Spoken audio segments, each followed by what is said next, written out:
One of the first things you learn about when you look into building an audience is the existence of growth hacks. You'll have a hard time finding a Twitter guide that doesn't mention the concept as a quick and easy way to grow your following. And this is a problem. It's not an issue because they don't work, because they usually do. It's a problem because implementing growth hacks in your audience building strategy, that often leads to unforeseen and often quite disastrous consequences. So let's take a look at what growth hacks are, why they're dangerous, and what you can do about them. It starts with the problems with growth hacks, because the term growth hacks is a term that means many things to many people. At its best, it means a way to quickly increase an audience's size and connectedness. And at its worst, it's about getting as many people as possible to engage with your product, no matter the consequences. And what all growth hacks have in common is the focus on speed. You would think growth, but it's speed. Everyone wants to build an audience quickly. If it can't be done in 7 days, it's a waste of time. And we're all busy building our businesses and refining our products. So growing this audience needs to happen as quickly as possible and best with little to no effort. This intense short-term focus presents a danger that most people looking for ways to grow their audience often overlook. Genuine connection with your prospective customers happens over an extensive period of time. Any marketing graduate will tell you about this marketing rule of 7, where customers only buy after encountering your brand 7 times. Why then do we want to hack this to happen much faster instead of focusing on establishing meaningful long-term relationships? And since we're talking about hacks, what separates a hack from a tactic is that a hack focuses on what's in it for you and you alone. Where many traditional growth marketing approaches focus rightfully on creating something valuable for your potential customers, growth hacks often are manipulation.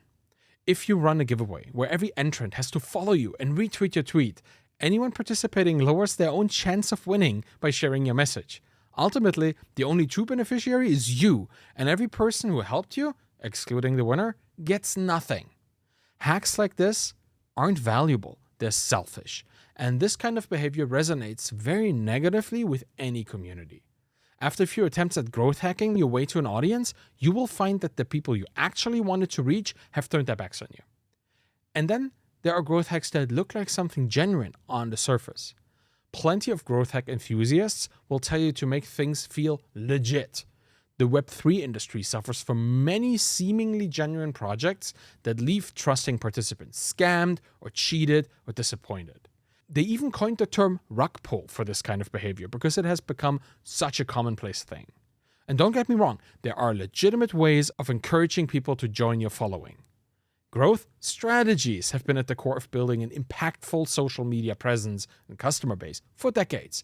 And if you give your prospects something they need, they will stay with you for a long time. Growth tactics? Feel free to experiment with them to just see how you can most effectively find new prospects and empower their lives. But stay away from the growth hacks.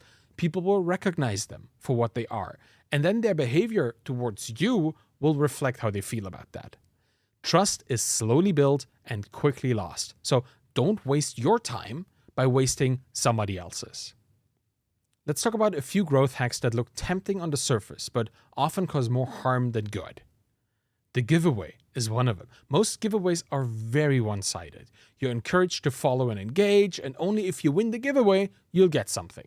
Anyone else effectively wasted their time participating. And generally, that leaves a bad taste with your followers for 2 reasons. New followers who came through the giveaway will never forget that their first interaction with you was a lopsided one where they gave you something and you didn't return the favor. Your longtime followers will look at the giveaway and sense desperation. Why would you need to lure people with the chance to win something? Aren't you interesting enough all by yourself anymore? Did you lose your edge? That's gonna be their perspective. And then finally, particularly if you already have paying customers, they will wonder why someone else would get your work for free when they had to pay money for it. In a way, you're creating a net negative situation here. Only you and the winner of the contest get something out of it, while everyone else, including the people who didn't even participate, walk away at a loss. And there's another danger in giveaways, and That's the quality of people you attract with them. If you give things away for free, you will attract people who want free things, and you will likely attract a large subset of those people who only want free things. And if you're building an audience to monetize eventually, this is counterproductive. You'll undoubtedly grow your following, but you will also dilute your potential to make money. And while not all audience building is about getting people to pay for stuff, having at least a value positive mindset among your followers is essential. And a value positive mindset is also important for you as the creator. Because when you're trying to build long-term relationships, every interaction should be an honest win-win situation for both you and the person you're connecting with. And unfortunately, that goes right out of the window when you start automating everything away. Twitter DMs are one area where growth hacking by automation has caused a lot of damage. Usually, sending a direct message via Twitter is a great way to build a connection with a person. But once you automate this, the effect is reversed. Automated messages can't be personal, even if they use the name of the person they're sent to. And no first interaction should ever feel impersonal. Or transactional, for that matter. You can't build a deep and meaningful relationship with a person based on mere transactions. There has to be an underlying level of alignment that just giving and taking can never sufficiently establish. So, when you ask people to send you a DM so you can send them an info product, consider what that is saying. I'm not willing to help you without getting a follower in return. That's not a very selfless act of community contribution. You could have just posted a link to your website where they can download the file, but you chose to make it all about them following you. And people will remember that. So stay clear of direct messaging automation. Avoid sending bulk DMs to your existing audience too. They followed you for your personal perspective and your unique human touch. They don't want to be part of a list. You can probably tell by now why I'm not a fan of growth hacks. They take the relational part out of building an audience, and for me, that's the most important long-term benefit of having an audience in the first place. The stronger the bonds between you and your followers, the more opportunities will present themselves. And this means that anything you can do to build a more authentic connection is a good idea. And anything that alienates you from your followers is to be avoided. And nothing alienates you more from your peers than stealing other people's content and presenting it as your own. I see so many people copy and paste successful viral threads from someone else and then hoping to piggyback on their impact and their reach. Not only is it inconsiderate to omit attribution, it's downright stupid. All it takes is one person to call you out, and the more people you reach, the more likely that gets. So any gains by going viral will be immediately cancelled by being called out as a cheater. And nothing will poison your brand more than being accused and convicted as fraudulent by an internet community. People online are all hobby detectives when it comes to the things they don't want to happen around them. They'll go to great lengths to expose selfish actors in their communities. And they will also support and encourage selfless actors. So choose your side. All growth hacks are popularized, scaled up versions of manual growth tactics that once worked really well for somebody else. That's what they are. And then over time, they get generalized into some sort of, this worked for me, so it will totally work for you, superficial advice. And after that, thousands of marketers try their hands at the hack, which then completely loses its novelty and becomes a gimmick. And that's what growth hacks are. They are faded carbon copies of an original growth tactic. Growth hacks are where functional growth tactics go to die.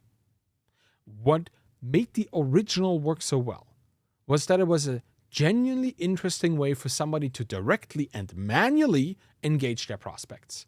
Growth happened because value was being displayed, and many people felt so strongly about the opportunity that they had to engage. The moment others started using automation and best practices, the tactic turned into an arbitrary hack, removing the human touch and supplanting it with this over-eager thirst for engagement at all costs. Fortunately, there are ways to avoid these hacks. Just start with getting rid of the notion that hacks are needed for your audience to grow. The best thing you can do is just implementing growth habits that over the long term will allow you to build meaningful relationships with your peers and attract them organically into your following. So show up every day. Consistency over time beats every viral burst of attention. The more reliably you show up, the more people will associate you with someone who cares deeply about them and their interests. Hoping for viral spikes is the opposite of being a trustworthy content creator. Still, keep an eye out for growth hacks and look into them. Don't demonize and ignore them immediately. You can understand why the hacks work and then apply that learning to your own strategy and your tactics. Just don't copy them verbatim. Remember, lies get called out, and there are lots of detectives on the internet. Put trust front and center in all your interactions with prospective customers and followers, and make every encounter a win-win situation. Think about them and yourself. Be there for them and treat them as a peer, not just as a potential member of a list. Make things less transactional and more relational. It's in deep and meaningful connection that you will find the most impactful benefits of building an audience. So be real and skip the hacks.